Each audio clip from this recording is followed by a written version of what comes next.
Morning class. Last class तक हम लोगों ने एलर्जीज़ और ऑटो इम्यूनिटी का जो टॉपिक है उसको कंप्लीट किया था। आज हम लोग स्टार्ट करते हैं किसको, इम्यूनो डेफिशिएंसी डिजीज़ेस को। इम्यूनो डेफिशिएंसी डिजीज़ेस नाम से ही समझ में आ जाना चाहिए कि इम्यूनिटी में जब डेफिशिएंसी होती है, ठीक है, तो उसके वजह से होने वाले जो डिजीज़ेज़ हैं that is immuno deficiency diseases. इस कैटेगरी में दो डिजीज़ेस को बेसिकली हम लोग पढ़ेंगे। एक हम लोग पढ़ेंगे HIV एड्स को और दूसरा पढ़ेंगे हम लोग कैंसर, ठीक है। सबसे पहले स्टार्ट करते हैं हम लोग HIV एड्स से। HIV एड्स का फुल फॉर्म क्या है? Human immuno deficiency virus acquired immune deficiency syndrome, है ना, ये HIV एड्स का फुल फॉर्म है। एड्स के जैसे ही एक और इम्यूनो डेफिशिएंसी डिजीज़ होता है जिसको हम लोग कहते हैं सिड्स, ठीक है, स्किड्स बोलते हैं इसको हम लोग, severe combined immuno deficiency syndrome, ठीक है। क्या है? स्किड्स जो है severe combined immuno deficiency syndrome होता है, ठीक है। तो स्किड्स और एड्स जो हैं काफ़ी हद तक एक दूसरे के जैसे ही ऑपरेट करते हैं, ठीक है, लेकिन स्किड्स में और एड्स में डिफरेंस क्या होता है वो ये है कि एड्स जो है वो HIV के इन्फेक्शन के वजह से होता है और स्किड्स जो है वो दूसरे रीज़न से होता है। हालांकि हमको स्किड्स को पढ़ना नहीं है, जस्ट इन्फो देने के लिए मैंने बता दिया आप लोगों को, ठीक है। हम लोग सबसे पहले बात करते हैं एड्स की, ठीक है। एड्स में बेसिकली सिचुएशन ऐसी होती है कि जो मैंने आप लोगों को बताया था ना कि T लिम्फोसाइट्स 4 टाइप के होते हैं, ठीक है। T हेल्पर होता है, फिर T सप्रेसर होता है, ठीक है, फिर T किलर होता है और T साइटोटॉक्सिक सेल होता है, ठीक है। इस तरीके से T लिम्फोसाइट्स के 4 टाइप हैं, ठीक है। अब इसमें से सभी का अपना अपना फंक्शन है, ठीक है। जैसे अगर हम लोग T किलर सेल के बारे में बात करें, ठीक है, T किलर सेल का काम क्या है, वो डायरेक्टली पैथोजन वगैरह जो भी है उससे जाके कंबाइन कर देता है, ठीक है, उसके बॉडी में पोर्स जनरेट कर देता है और उसके पोर्स के थ्रू पैथोजन की बॉडी में वाटर एंटर करेगा, ज़्यादा वाटर एंटर करके सेल को बर्स्ट कर देगा, ठीक है। फिर T साइटोटॉक्सिक सेल जो है ये भी क्या है, फैगोसिटिक नेचर का होता है मोस्टली, ठीक है, और जो पैथोजेंस होते हैं उनको फैगोसाइटोस करके रिमूव करने का काम करता है। फिर आता है T suppressor. T suppressor cell जो है ये रेगुलेटरी फंक्शन होता है। इसका मतलब कि T लिम्फोसाइट्स का जो भी फंक्शन होता है, डिफरेंट टाइप के T लिम्फोसाइट्स का फंक्शन, उसको रेगुलेटेड मैनर में ऑपरेट करने में हेल्प करता है। तो कहीं अगर कोई T लिम्फोसाइट जो है ओवर एक्शन शो कर रहा है, ओवर स्टिमुलेशन शो कर रहा है, तो उसको जाकर के कंट्रोल करने का काम T सप्रेसर सेल का होता है, ठीक है। और लास्टली हम लोग आते हैं T हेल्पर सेल पे। T हेल्पर सेल क्या करता है, वो बेसिकली उसका काम ये होता है बाकी T लिम्फोसाइट्स का हेल्प करना, ठीक है। सपोज़ कि कोई एक पैथोजन एंटर कर गया है, ठीक है, तो सबसे पहले T हेल्पर सेल जो है उस पैथोजन के पास जाएगा, उससे अटैच करेगा। तो जैसे ही T हेल्पर सेल पैथोजन से अटैच करता है तो बॉडी को सिग्नल जाता है, दूसरे T लिम्फोसाइट्स जो हैं उनको सिग्नल जाता है कि भाई यहाँ पे एक पैथोजन है, इस पैथोजन को मैंने क्या कर लिया है, आइडेंटिफाई कर लिया है, तो आप लोग बाकी लोग आओ और इसको यहाँ से रिमूव करने में हेल्प करो, ठीक है। तो बेसिकली T हेल्पर सेल क्या करता है, बाकी T लिम्फोसाइट्स को एक्टिवेट करने का काम करता है, ठीक है। अब एड्स में होता क्या है, एड्स में होता ये है कि HIV के इन्फेक्शन से T हेल्पर सेल का जो नंबर है वो रिड्यूस होने लगता है हमारे ब्लड में, हमारे लिम्फ में, ठीक है।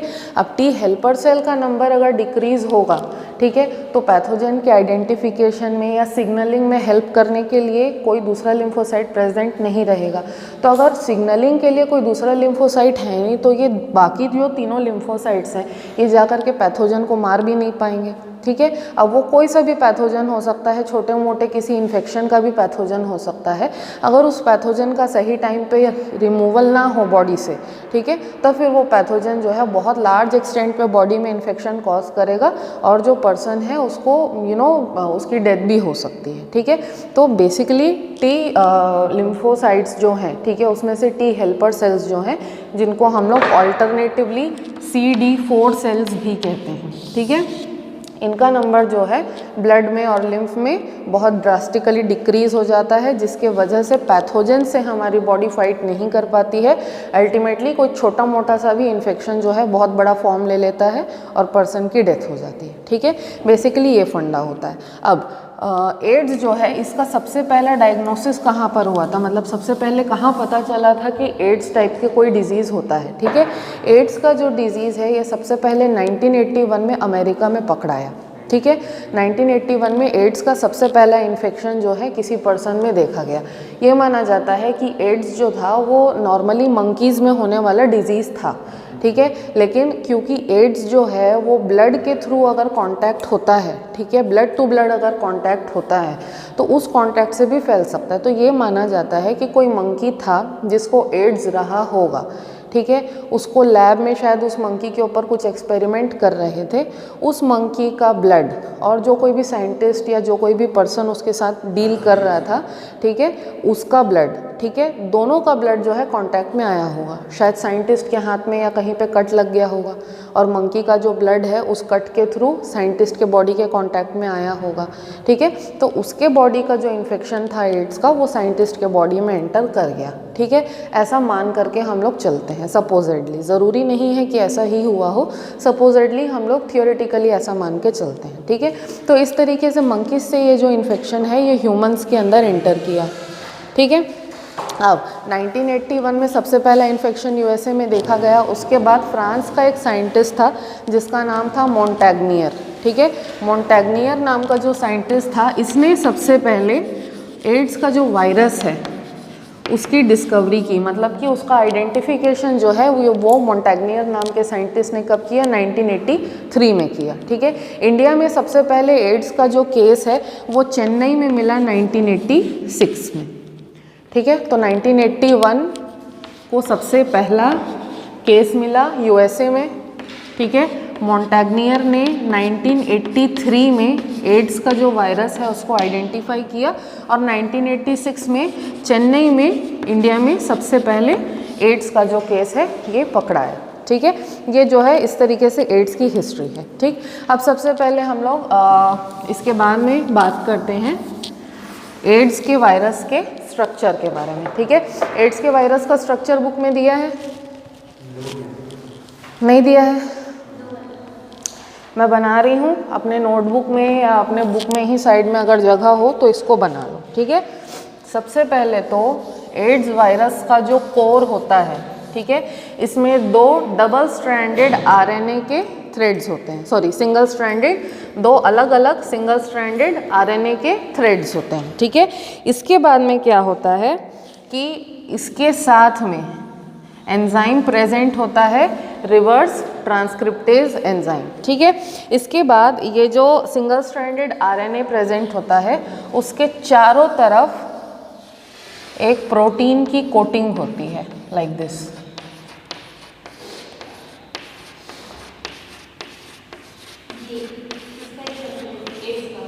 हाँ, HIV वायरस का स्ट्रक्चर है ये।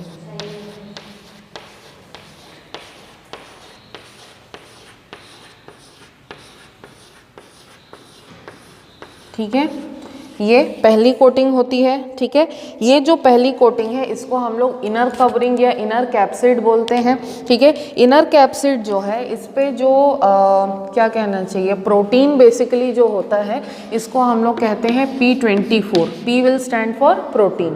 ठीक है, तो ये इनर कवरिंग या इनर कैप्सिड है made up of P24 protein. ठीक है, इसके बाद, ठीक है, इसके बाहर की तरफ एक और इसी तरीके से प्रोटीन की कोटिंग होती है जिसको कि हम लोग आउटर कैप्सिड या आउटर कवरिंग कहते हैं।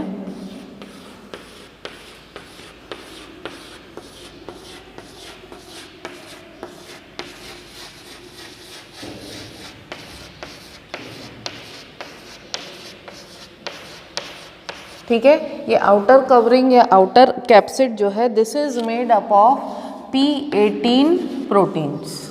ठीक है, inner capsid is of P24 and outer capsid is of P18.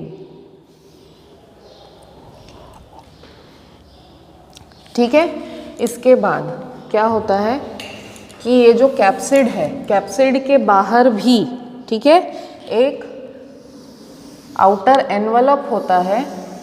ये जो आउटर एनवलप है, this outer envelope will be derived from the body of the host. Host जो कुछ भी हो, ठीक है, होस्ट की बॉडी से प्रोटीन्स और सब्सटेंसेस को डिराइव किया जाता है, उससे फिर ये जो आउटर कवरिंग या आउटर एनवलप है वो जनरेट होता है, ठीक है। ये जो एनवलप है इसके ऊपर स्पाइक्स होते हैं इस तरीके से ग्लाइकोप्रोटीन के,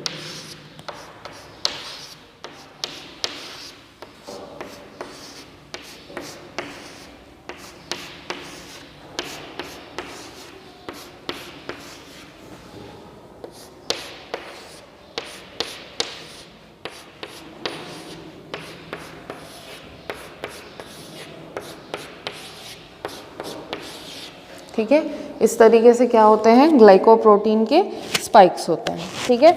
अब ये जो ग्लाइकोप्रोटीन के स्पाइक्स हैं, ठीक है, इसमें भी एक प्रोटीन होता है जिसको हम लोग कहते हैं GP120, ठीक है, इसको हम लोग कहते हैं GP120, ठीक है। तो इसमें हम लोग लेबलिंग कर देते हैं, दिस इज ग्लाइकोप्रोटीन GP120, ठीक है। ये जो आउटर कवरिंग है, this is outer capsid of P18, ठीक है। फिर ये जो इनर कैप्सिड है दैट इज ऑफ P24, ठीक है। Then this is single stranded RNA, ठीक है। This over here is the enzyme reverse transcriptase,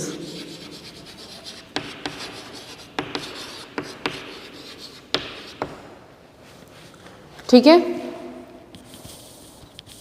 and this is the envelope,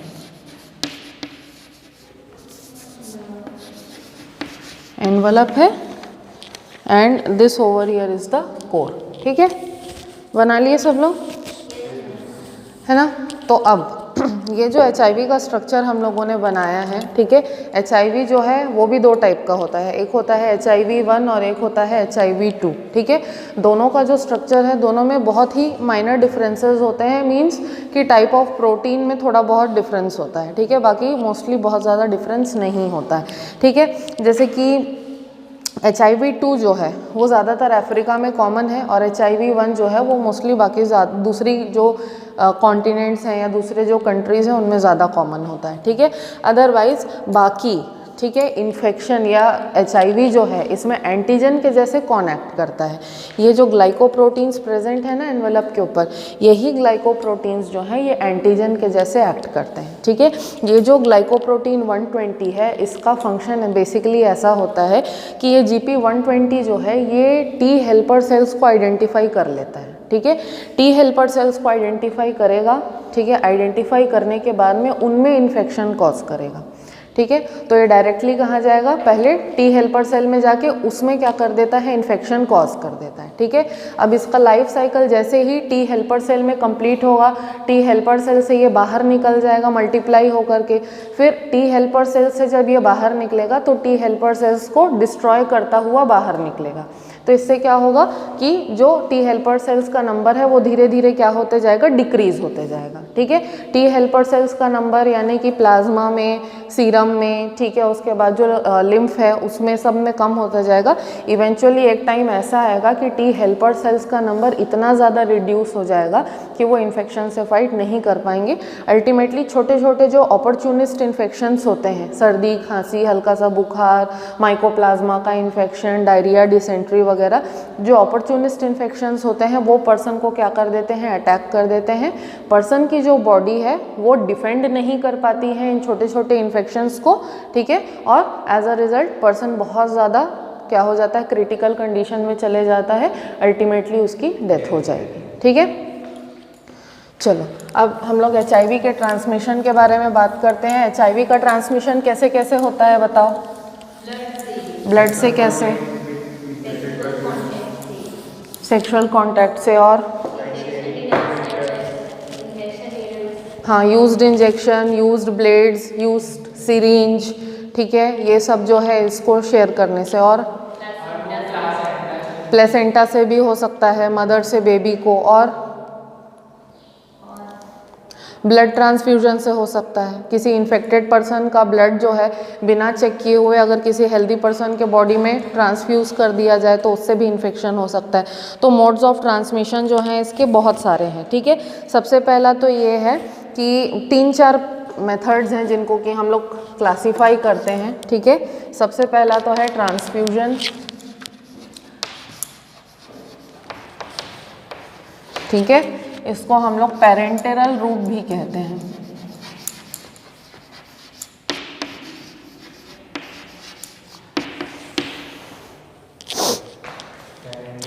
ठीक है। ट्रांसफ्यूजन मतलब कि अगर इन्फेक्टेड पर्सन का ब्लड हेल्दी पर्सन को बिना चेक किए हुए चढ़ा दिया गया, या इन्फेक्टेड पर्सन का जो प्लाज्मा है वो चेक किए बगैर जो है किसी हेल्दी पर्सन को चढ़ा दिया, तो इस तरीके से हो सकता है। दूसरा जो है शेयरिंग नीडल्स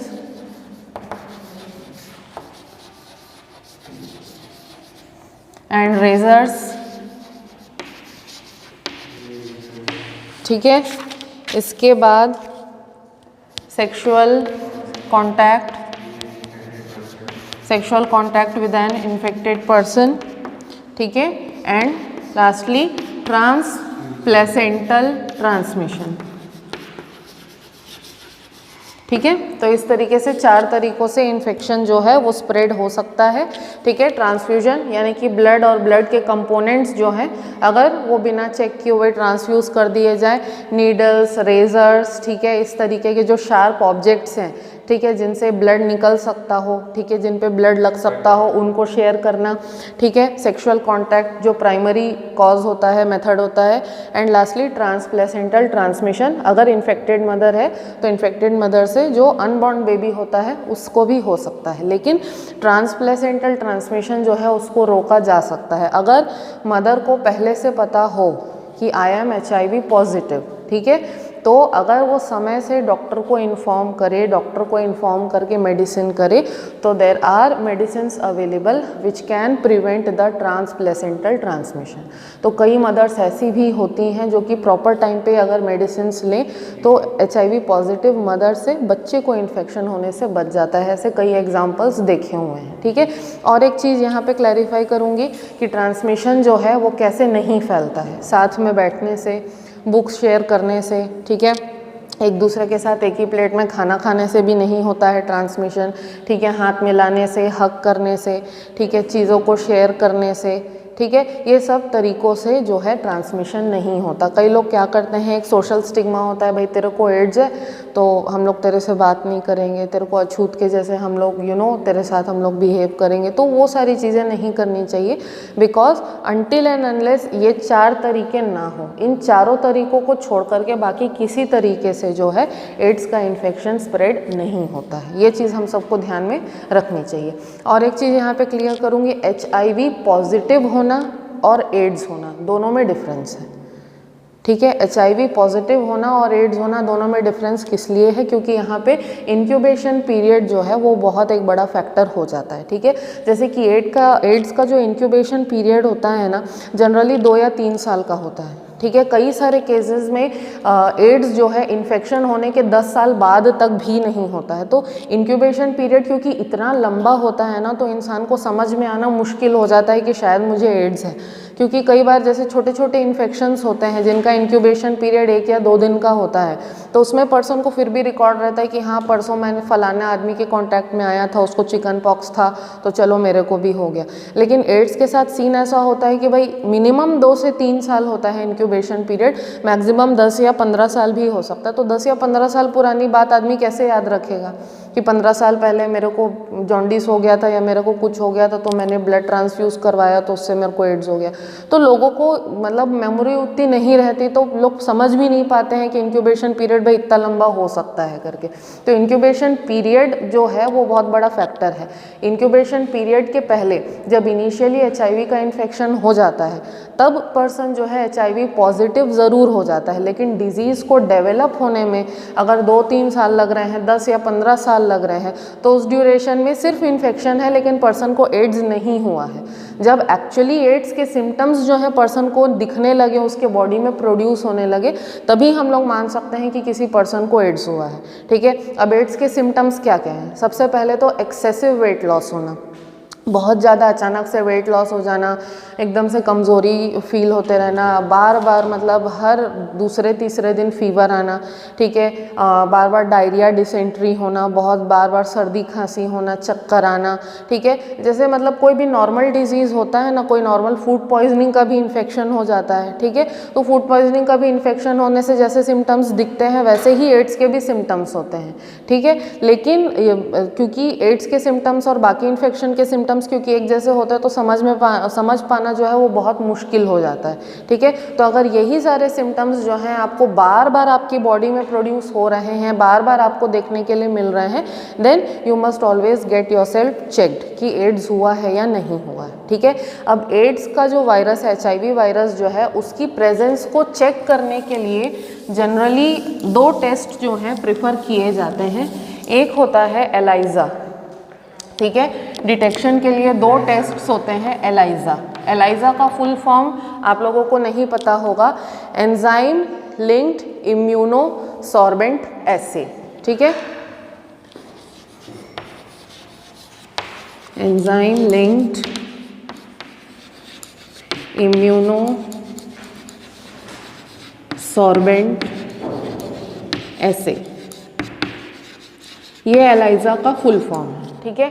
अब एलाइजा काम कैसे करता है, ठीक है। एलाइजा में बेसिकली होता क्या है कि छोटे छोटे ना माइक्रो पिपेट्स होते हैं। माइक्रो पिपेट पता है सबको क्या होता है? पिपेट पता है ना सबको क्या होता है? टाइट्रेशन में आप लोग यूज़ करते हो, ठीक है। तो वैसे ही क्या होता है ना, माइक्रो पिपेट्स होते हैं या माइक्रो टेस्ट ट्यूब्स होते हैं जो कि पॉलीमर के बने हुए होते हैं मोस्टली, ठीक है। अब ये जो माइक्रो टेस्ट ट्यूब्स या माइक्रो ट्रेज इनको हम लोग कहते हैं, इसमें क्या किया जाता है कि इसमें जो एड्स के अगेंस्ट एंटीबॉडी होती है, ठीक है, एड्स के अगेंस्ट जो एंटीबॉडी होती है उसको यहाँ पे क्या किया जाता है? इमोबिलाइज किया जाता है। इमोबिलाइज किया जाता है यानी कि एंटीबॉडी को हम लोग क्या करते हैं, ये जो माइक्रो ट्रे रहता है ना, इसमें हम लोग क्या कर देते हैं, उसको अटैच कर देते हैं, ठीक है। अटैच करने के बाद में जो कोई भी पेशेंट है, ठीक है, उसका प्लाज्मा का जो सैंपल है उसको लिया जाता है, ब्लड का सैंपल लिया जाता है। ब्लड का सैंपल ले करके उसमें से प्लाज्मा को सेपरेट करते हैं पहले, ठीक है। प्लाज्मा को सेपरेट करेंगे कैसे? सेंट्रीफ्यूगेशन से करेंगे। सेंट्रीफ्यूगेशन से सेपरेट करने के बाद में वो जो प्लाज्मा है उसको लिया जाता है, ले करके हम लोग क्या कर देते हैं, इस माइक्रो ट्रे के अंदर हम लोग उसको डाल देते हैं, ठीक है। अगर मान के चलो कि इस प्लाज्मा के अंदर HIV का वायरस प्रेजेंट रहा, तो ये HIV का वायरस जो है ये जा करके ये एंटीबॉडी के साथ में क्या कर लेगा? बाइंड कर लेगा, ठीक है। अब HIV के वायरस ने बाइंड कर लिया है, इसका हमको कैसे पता चलेगा? इसका पता ऐसे चलेगा कि हम लोग एक एंजाइम डालेंगे इसमें, ठीक है। ये एंजाइम जो है ये HIV वायरस के लिए स्पेसिफिक होता है, ठीक है। जैसे कि एक एंजाइम होता है जिसको हम लोग कहते हैं हॉर्स रेडिश पेरोक्सीडेज, ठीक है। ये जो हॉर्स रेडिश पेरोक्सीडेज एंजाइम होता है ये कलर चेंजिंग एंजाइम होता है, ठीक है। तो सपोज हॉर्स रेडिश पेरोक्सीडेज को ही हम लोगों ने वापस इस माइक्रो ट्रे में डाला, तो ये जो एंजाइम है ये जा कर के क्या कर लेगा? ये बाइंड कर लेगा HIV के वायरस के साथ में, और जैसे ही HIV के वायरस के साथ में ये बाइंड करेगा, इसमें कलर चेंज आ जाएगा। ये ट्रांसपेरेंट से क्या हो जाएगा? ब्लू या पर्पल में कन्वर्ट हो जाएगा, ठीक है। अगर ट्रांसपेरेंट से ब्लू या पर्पल में कलर चेंज हुआ, इसका मतलब ये है कि जो कुछ भी प्लाज्मा का सैंपल हम लोगों ने लिया था उसमें HIV का वायरस प्रेजेंट है, और अगर कलर चेंज नहीं हुआ मतलब HIV का वायरस प्रेजेंट नहीं है, ठीक है। तो कलर चेंज हुआ तो HIV पॉजिटिव रिजल्ट आता है, कलर चेंज नहीं हुआ तो HIV नेगेटिव रिजल्ट आता है। क्या एंटीबॉडी? ये एंटीबॉडी है बेटा, ये HIV के लिए स्पेसिफिक एंटीबॉडी है, ठीक है। ये ना क्या कहते हैं, इसको आर्टिफिशियली बनाते हैं हम लोग, ठीक है। ये जो इस तरीके के जो भी डायग्नोस्टिक टेस्ट्स होते हैं ना, इसमें जो कुछ भी सब्सटेंसेस हम लोग यूज़ करते हैं सारे के सारे आर्टिफिशियली प्रोड्यूस किए जाते हैं, ठीक है। तो ये जो एंटीबॉडी है HIV के लिए स्पेसिफिक होगी और आर्टिफिशियली प्रोड्यूस्ड होगी, ठीक है। फिर इस एंटीबॉडी को क्या करेंगे, इस ट्रे पे इमोबिलाइज करेंगे, उसके बाद प्लाज्मा का सैंपल डालेंगे, अगर HIV वायरस होगा एंटीबॉडी से बाइंड कर जाएगा। उसके बाद क्या करेंगे, कोई एक एंजाइम, फॉर एग्जांपल ज़रूरी नहीं है हॉर्स रेडिस पेरोक्सीडेज ही यूज़ हो, कोई दूसरा एंजाइम भी यूज़ हो सकता है, तो कोई भी XYZ एंजाइम जो है उसको डालेंगे। अगर HIV का वायरस प्रेजेंट होगा तो ये उसके साथ बाइंड करेगा और बाइंड करते साथ ही ट्रांसपेरेंट से ब्लू कलर में कलर चेंज हो जाएगा। अगर कलर चेंज होता है मतलब HIV पॉजिटिव रिजल्ट है, और अगर there is no colour change मतलब HIV नेगेटिव रिजल्ट है। इस तरीके से एलाइजा का यूज़ करके हम लोग डिटेक्ट कर सकते हैं, पता कर सकते हैं कि पर्सन जो है उसको एलाइजा के थ्रू मतलब पॉजिटिव टेस्ट मिला है या नहीं मिला है, ठीक है। अब एलाइजा जो टेस्ट है वो मोस्ट कॉमनली यूज्ड टेस्ट है, ठीक है, लेकिन इसमें भी सक्सेस रेट उतना ज़्यादा नहीं है, ठीक है। 10 to 20% टाइम्स ऐसा होता है कि ये जो है फॉल्स पॉजिटिव रिजल्ट दिखा सकता है, ठीक है। 10 to 20% times false positive result जो है आता है। तो फॉल्स पॉजिटिव अगर आया है ऐसा हम लोग मान लें, ठीक है, तो इसको एक बार हमको रिकन्फर्म करना पड़ेगा। रिकन्फर्म करने के लिए हम लोग दूसरा टेस्ट यूज़ करते हैं जिसको कहते हैं हम लोग वेस्टर्न ब्लॉट, ठीक है। वेस्टर्न ब्लॉट जो है ये भी एक तरीके का ऐसा टेस्ट है जो बेसिकली HIV का जो प्रोटीन है उसकी प्रेजेंस को टेस्ट करता है, ठीक है। कई बार क्या होता है कि कोई दूसरा ऐसा सब्सटेंस है जो HIV के प्रेजेंस को मिमिक करे, ऐसा भी हो सकता है। तो एलाइजा जो है उसको अगर कोई एंटीजन मिला तो एंटीजन के प्रेजेंस में वो कलर चेंज कर ही लेगा, ठीक है, लेकिन ज़रूरी तो नहीं है कि वो एंटीजन HIV का ही हो या वो पैथोजन HIV का ही हो, ठीक है। तो उसी चीज़ को दोबारा से कंफर्म करने के लिए हम लोग वेस्टर्न ब्लॉट का टेक्निक यूज़ करते हैं। इसमें पॉजिटिव रिजल्ट सिर्फ तभी आएगा जब HIV का प्रोटीन प्रेजेंट होगा। तो बेसिकली प्रोटीन के प्रेजेंस को यहाँ पर चेक करते हैं। अगर HIV का प्रोटीन प्रेजेंस है, ठीक है, तो इसमें लुमिनेसेंस दिखता है, ठीक है। फिल्टर पेपर होता है, फिल्टर पेपर के अगर ऊपर में HIV का प्रोटीन जो है उसकी प्रेजेंस मिलेगी तो फिल्टर पेपर चमकने लगता है, ठीक है। और अगर HIV का प्रोटीन नहीं मिलेगा तो कोई लुमिनेसेंस इसमें नहीं दिखेगा। तो अगर लुमिनेसेंस या चमक दिखती है तब हम लोग मानते हैं कि HIV का रिजल्ट पॉजिटिव है, ठीक है। तो कभी भी ये मत सोचना कि जैसे कई बार अगर फॉल्स पॉजिटिव आ गया तो ज़रूरी नहीं है कि वो सही ही हो रिजल्ट। एक बार उसको क्रॉस चेक करना वेस्टर्न ब्लॉट के थ्रू ज़रूरी होता है। तो ये दो टेस्ट हम लोग यूज़ कर सकते हैं। फाइनली हम लोग आते हैं HIV के लाइफ साइकिल पर, ठीक है। तुम लोगों के बुक में देखो HIV का लाइफ साइकिल जो है दिया हुआ है। ज़्यादा डिटेल में खैर मेरी बुक में दिया है तो हम लोग उतने ज़्यादा डिटेल में नहीं जाएंगे, जितना आप लोगों के बुक में दिया है उतना ही कवर करेंगे। बुक में देखो सबसे पहले तो HIV का जो वायरस है वो क्या है, एक तरीके का रेट्रो वायरस है। रेट्रो वायरस का मतलब क्या होता है, ऐसे वायरसेस जिनके अंदर रिवर्स ट्रांसक्रिप्टेज एंजाइम प्रेजेंट हो, ठीक है, और रिवर्स ट्रांसक्रिप्शन परफॉर्म करते हो, ऐसे वायरसेस को हम लोग कहते हैं रेट्रो वायरसेस, ठीक है। तो HIV जो है वो एक रेट्रो वायरस है। तो उसका इन्फेक्शन देखो सबसे पहले किस में होगा, सबसे पहले होगा नॉर्मल सेल में, ठीक है। वायरस जो है वो सबसे पहले नॉर्मल सेल में इन्फेक्शन करेगा।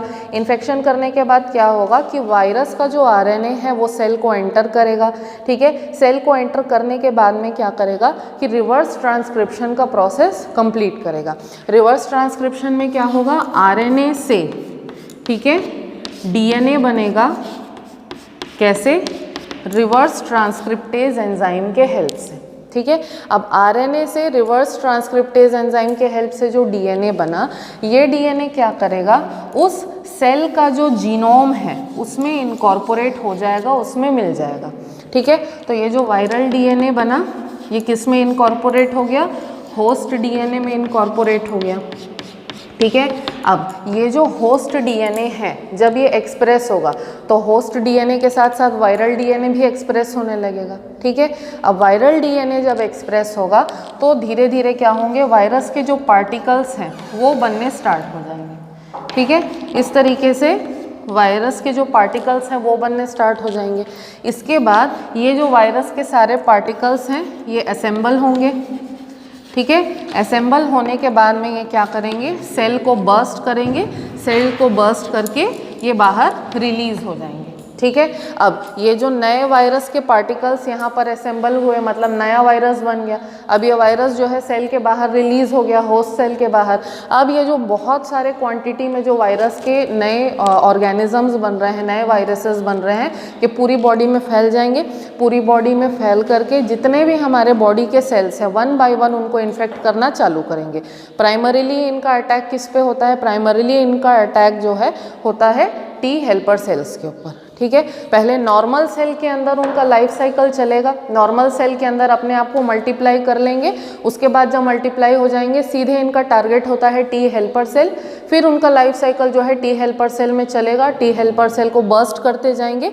इस तरीके से टी हेल्पर सेल का जो नंबर है वो डिक्रीज होगा, और इवेंचुअली 2 साल, 3 साल या 10 साल के ड्यूरेशन में जब इन्फेक्शन पूरी बॉडी में फैल जाएगा, तब फाइनली जा कर के कहीं डिजीज़ के सिम्टम्स जो हैं वो प्रोड्यूस होने स्टार्ट होंगे। क्लियर? समझ आया? ठीक है। चलो अब इसके ट्रीटमेंट के बारे में हम लोग बात करते हैं। हालांकि एड्स जो है ये एक ऐसा वायरस है जो कि हाईली इवॉल्विंग वायरस है, ठीक है। अपने आप को इतने सालों में 1981 से लेके अभी तक में उसने काफ़ी इवॉल्व कर लिया है, ठीक है। अब एड्स का जो वायरस है उसके अगेंस्ट हम लोग मेडिसिन क्यों नहीं बना सकते, ठीक है? क्योंकि बाकी वायरसेस के अगेंस्ट तो मेडिसिन बन रहे हैं, बहुत सारे वायरल डिजीजेस के लिए वैक्सीन भी है, ठीक है। लेकिन एड्स में ऐसी क्या खासियत है कि एड्स के वायरस का मेडिसिन या वैक्सीन नहीं बन पाता, ठीक है। जब कभी भी हमको किसी भी पैथोजन के अगेंस्ट वैक्सीन बनाना रहता है, सबसे पहली बात क्या होती है कि हमको उसको आर्टिफिशियल कल्चर मीडिया के ऊपर ग्रो करना होता है, ठीक है।